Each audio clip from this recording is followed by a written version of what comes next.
you ever thought you were a minority, just watch the World Cup. It don't matter what team you watch, you finna watch black excellence. Because apparently, we're the global majority. Okay, I was watching Switzerland. I said, how'd they get all those black players? They didn't even colonize anybody. That's just where the colonizer parked their money. But then I watched Qatar get washed by Canada. Most of Canada's team was black. I know I ain't the only one. I said, how many people did Harriet Tubman take up there? But then I looked again, and half of Qatar's team was black. Apparently gold ain't the only thing that the UAE and Qatar are taking from Sudan. Too much? Sorry, there are a lot of Afro-Qataris there because of the East African slave trade from the 17th to the 19th centuries. Back to the World Cup. In typical colonial fashion, the players are black, but the coaches are white. Even the African teams, South Africa, Congo, Ghana. You know, white people get so uncomfortable when we're in charge. I mean, that's why the FBI had an entire room for the city of Compton when it became the first city west of the Mississippi with a black mayor. It's also the reason that the CIA assassinated Patrice Lumumba, the leader of Congo, staged a coup d'etat of Kwame Nkrumah in Ghana, and provided intelligence that led to the jailing of Nelson Mandela in South Africa. Too much? For some reason, the West believes that the people who built their empires need overseers. That's the only reason I feel some type of way about the white coaches. I think this is the perfect moment to say, this is the real map of the world. This is the size of Africa. This is the map that the African Union is finally campaigning for. The one with the real measurements. Because in European maps, Greenland and Africa are the same size. But Africa is 14 times larger in real life. Look, we have never been a minority. There is nothing about us that is small. We are the cradle of civilization. And everything comes from us, including these whoopings on a soccer field. The ironic part is racist people who are sitting down and supporting the USA team in the World Cup are basically supporting black excellence because black people are dominating the World Cup in European teams, in American teams, all over the world. There's black players everywhere. You love black people. Look at him. My brother. Do your thing, boy. Do your thing. But why everybody on Ecuador's team, they like dark like me. Like,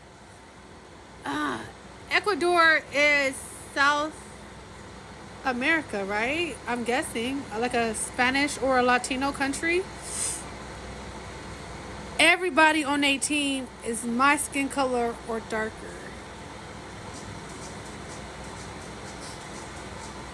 And another thing, ain't the game was supposed to start already? Like, it's 6:30. What's the deal?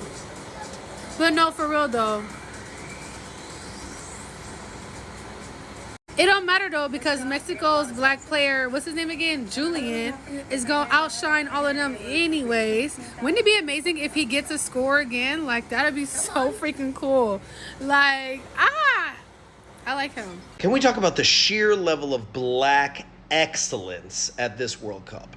It started 2 weeks ago when Julian Quiones of Mexico scored the first goal of the World Cup. Quiones originally from Colombia.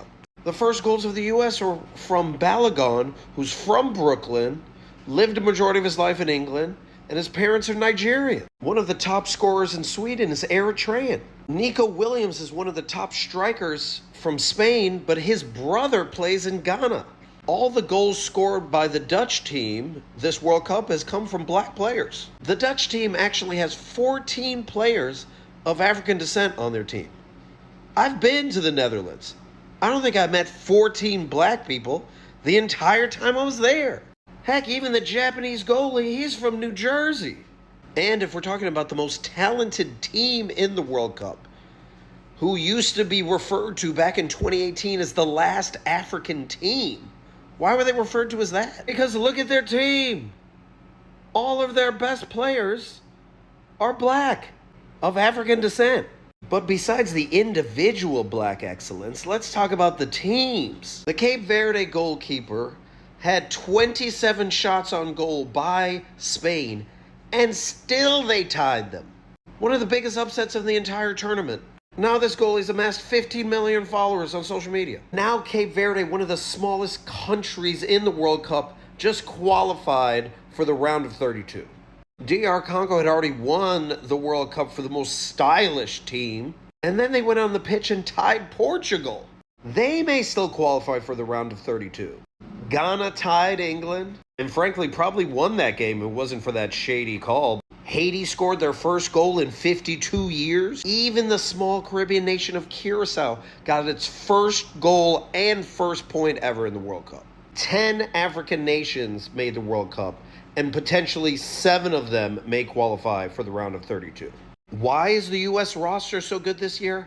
Half of the team is black. The media is going to focus a ton on the popular players like Messi and Ronaldo and Pulisic. But if you want to know why this World Cup is so awesome, it is because of the black excellence that is showing up at every game. Anti-blackness is a global issue, but you wouldn't know that from watching the World Cup. Welcome back to Why is that World Cup team so black? Today we're talking about France. Begin a reminder of France's data. They have an estimated 3 to 8% black population. We'll get into that estimation in a moment. And a roughly 60% plus black team. France does not pull racial and ethnic demographic data the ways that we do in the United States. Their government and culture rests on adherence to like a very strict reading of the word secularism that's a little bit different from the way that we might see it in the United States. And like largely this is religious still, but it also applies to just like things that would divide the populace. And so they are not tracking ethnic and racial data in this way. That said, people can still see people, and there is an estimate, and I doubt it's off by like an order of magnitude. So we'll continue. This map will do a lot of the why for you. You can pause and just soak her up. Post-World War II, when France was really struggling to build a workforce, what did they say to themselves? Where can we get workers? Oh, our current and former territories in Africa. So in the back half of the 20th century, you see immigration into the major city centers like Paris from Africa. Another thing to know is that they are continuing to exploit their colonial ties in Africa by creating recruiting camps and programs in these former colonial territories. In 1995, there was a complicated EU decision that basically allowed folks who had EU passports to play for teams across the EU. Again, going back to colonialism, a lot of folks from prior colonized nations have passports and have citizenship in their prior colonial country. So oftentimes folks whose country of origin was colonized by France might have French citizenship.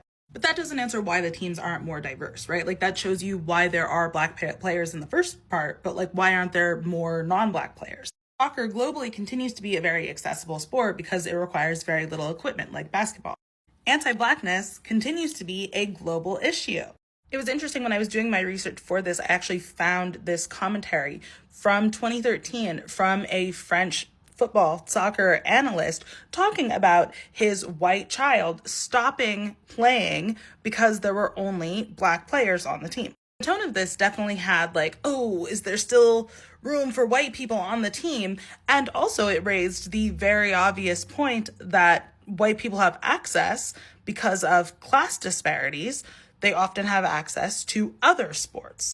So the answer is a lot of things. The answer is originally colonialism. The answer is some opting out. The answer is a farm system. The answer is disparities in access. And all of this while immigration has been a hot button issue, politically at least, in France over the past few years. I really recommend reading the book, The Politics of the Veil. I read it in college. It speaks about the secularism thing quite a bit and touches on the immigration pieces and is really, again, more focused in the religion element.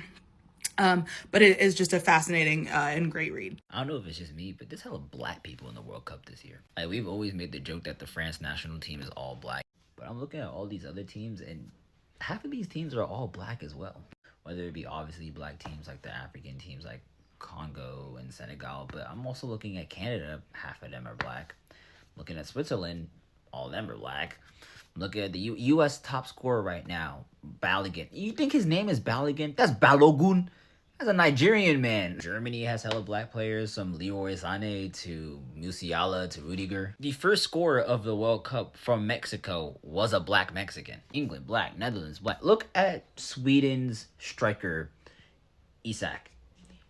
That is an Ethiopian man. I know a lot of it is due to immigration or colonialism and multiple different reasons, but I just find it pretty interesting because people are so quick to discredit black people in every other way. Never want us to be in any positions of power, never want us to do anything great. But the second we're doing good representing the country, all of a sudden it's, oh my gosh, go them. which I think is pretty crazy.